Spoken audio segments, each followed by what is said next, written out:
नमस्कार, जनतेचा आवाज मराठी न्यूज चॅनल मध्ये आपलं स्वागत. पाहूया सविस्तर बात. काय जगणं झालंय आमचं, काय जगणं झालंय. कुठे पालकमंत्री संजय शिरसाट, हे जगणं आहे आमचं, ही अवस्था आहे आमची. अरे या गोळ्या घाला आम्हाला, आम्ही जगायचा अधिकार आहे का ना आम्हाला. स्वतंत्र भारतामध्ये आमचं अस्तित्व काय, रस्त्यावरचं अस्तित्व. अरे या देशात होऊ शकतं का असं, या देशात असं घडू शकतं का. आम्हाला घर नाही, घर मागण्यासाठी आम्ही बसलो. आमचं घर तुम्ही पाडलं, सत्कार घेत फिरताय तुम्ही. कुठे राज्य सरकार, मुख्यमंत्री कुठे, देवेंद्र फडणवीस कुठे, आमचा सामाजिक न्याय. अरे कुठे आमचा सामाजिक न्याय, अरे कुठे आमचं स्वातंत्र्य. ही अवस्था आहे, ही माझ्या आया बहिणीची अवस्था आहे. अरे माझ्या आया बहिणी तडपडून मरतील, मच्छर चावत येत रोज. काय जगण्या केलं तुम्ही आमचं. जयंती आली, जयंती बाबासाहेबांची जयंती आली. अरे झेंडा लावायला यांना घर नाही हो. जयंती होऊस तरी थांबायचं हरामखोरांनो. अरे जयंती होऊस तरी थांबायचं. जयंतीच्या तोंडावर तुम्ही आमच्या समाजाचे झेंडे आणि घर पाडले. कोण देणार त्यांचं घर आणून, कोण देणार त्यांचं घर आणून, कोण उत्तर देणार आहे. किती दिवस बसायचं, 8 दिवस झालं न्याय न्याय करते. हे कलेक्टर ऑफिस, हे कलेक्टर ऑफिस, काय अवस्था केली आमची. ही आजी इथं तडफडून मेल्यावर न्याय देणार आहेत. आम्ही इथं तडफडून मेल्यावर न्याय मिळणार आहे का.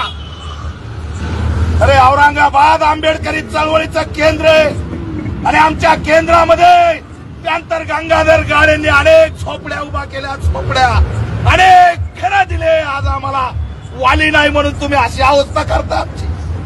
कशी काय हिंमत झाली बुलडोजर घेऊन येण्याची. औरंगाबाद, छत्रपती संभाजीनगर, नामांतराचा लढाई, तुमची हिंमत कशी काय झाली. या हरामखोरांचं सस्पेंड झाले पाहिजेत, निलंबन झालं पाहिजे. खरं पाडताना काय विचार केला नाही. अरे यांना भूमी नाही, त्यांना घर नाही. आणि म्हणे पंतप्रधान आवास योजनेचे घर बांधायचे. अरे यांना काय द्यायचं मग बांधून. 9-9 लाखाचे घर घेणार आहेत ते, त्यांच्याकडे आहे सिव्हिल, ते आहेत का कुठं नोकरीला सरकारी. 9-9 लाखाचे घर घ्या म्हणता, चालणार नाही. भयंकर आहे. कलेक्टर दखल घ्या. जे श्रीकांत आयुक्त, ही हुकुमशाही चांगली नाही. हे असं आमचं तडपडणारं जीवन योग्य नाही. जयंती आम्हाला छत पाहिजे, आमचं घर पाहिजे. पुन्हा उद्या जाणार आहेत आणखी पाडायला, आणखी गोळा करून आणणार आहेत. आम्ही खामानी निर्माण केलेलं आणि भांगारमध्ये विकणार आहेत.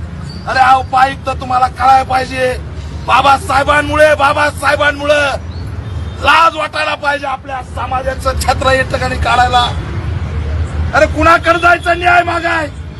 कुठे आमची बातमी, कुठं चालू आहे का या राज्यात असं आंदोलन चालू आहे का. कुठं एवढं मोठं आंदोलन चालू आहे आणि आमची बातमी नाही, आमचा आवाज नाही. अधिवेशन सुरू होतं तरी बसला तरी आवाज नाही. अधिवेशन चालू असताना तुम्ही आमचे घर पाडताय. हे योग्य नाही. पालकमंत्री तुम्ही सामाजिक न्याय मंत्री आहेत.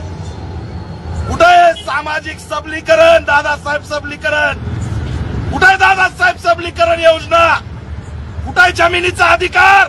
4 एकर जमीन देणार आहेत ना दादासाहेब सबलीकरणातून. असताल तुम्ही फक्त एका मतदारसंघाचे आमदार. पुढे गेले फक्त एका मतदारसंघाचे आमदार असाल तुम्ही संजय शिरसाट, पण तुम्ही पूर्ण राज्याचे सामाजिक न्याय मंत्री आहेत. तुम्ही जर ठरवलं तर प्रत्येक भूमिहीनाला 4 एकर जमिनी देऊ शकता, घरं देऊ शकता, पण का देत नाहीत. उत्तर द्यावं लागेल. ही परिस्थिती तुम्ही टाळू शकत नाही. काय अवस्था आहे, काय हे असं जीवन आमचं. कुठं चाललंय जग आणि कुठं ठेवलंय आम्हाला.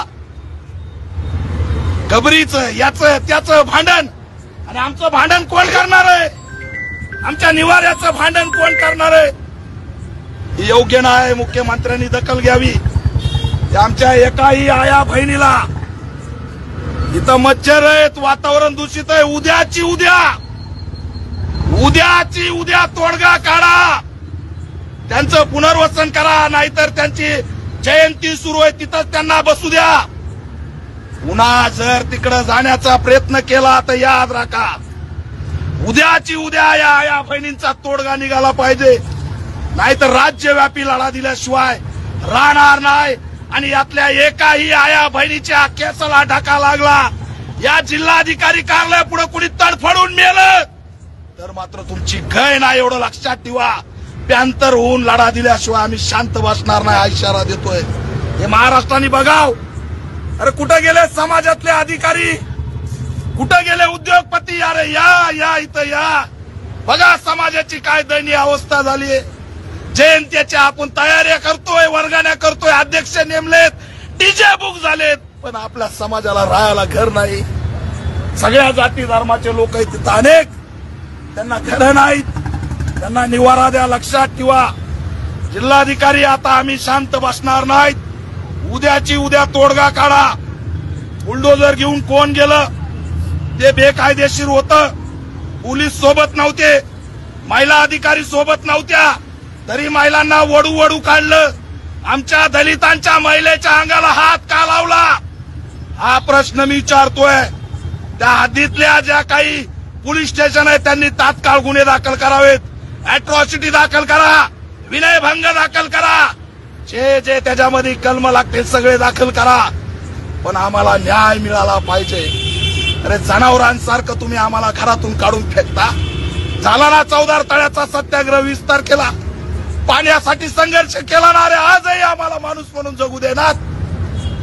स्वातंत्र्याच्या 100 वर्षे होत आले तरी आम्हाला माणूस मनाचा दर्जा नाही. चुली घेऊन बसावं लागलंय. काय अवस्था झालीय. घर द्या नाही तर आम्ही इथंच राहू म्हणायची वेळ आमच्यावर आणली. वाईट आहे. सगळी कारवाई झाली पाहिजे, सगळी चौकशी झाली पाहिजे.